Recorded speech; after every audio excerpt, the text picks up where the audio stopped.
Գյուրջան Կասկադ, հասանելի բնակարաններ 65 ամիս մարման ժամկետով։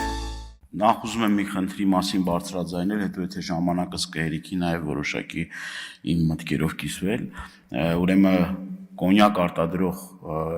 կազմակերպությունները դիմել են ինձ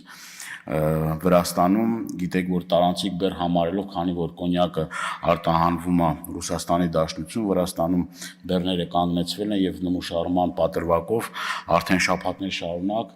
ուրեմն այդ կազմակերպությունները մեծ վնասներ կրելով, չնայած դրա իրավունքն էլ չունի վրացական կողմ, բայց չգիտեմ ինչի կանգնացրել է եւ խոչընդոտում է մարդկանց աշխատանքը, այս թեմայով նաեւ սրա հետ կապված նաեւ ձեր ուշադրությանն եմ հրավիրում այս տվյալ հարցը եւ եթե ունեք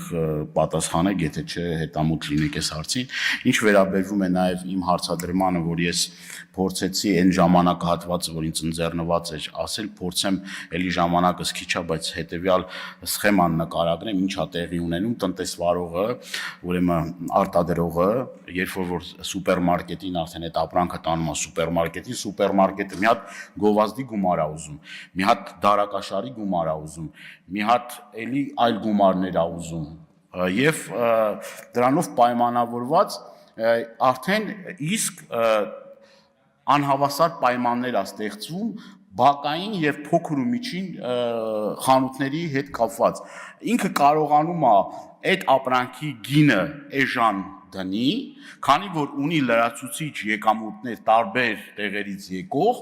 եւ այդ խանութը արդեն չի կարողանում փոքր ու միջին բակային խանութը չի կարողանում մրցակցել սուպերմարկետի հետ։ Սուպերմարկետներն էլ այնքան են ուրեմն հղպացել, որ ասում են, այս ապրանքը ընդունում եմ, այն ապրանքը չեմ ընդունում, մի հատ է տնտեսվարողի վրա են մուննատ գալիս։ Այսինքն, այդ գործիքակազմը ոչ օրինական ճանապարհով օգտագործում են, մի հատ է քեշբեքներ են ստանում։ Դրանից ոչ պետության բյուջեն է լցվում, քանի որ այլ հարաբերություններ ա այդտեղ գործում։ Ամսվա վերջին գալիս են կոնկրետ գումար կա դրած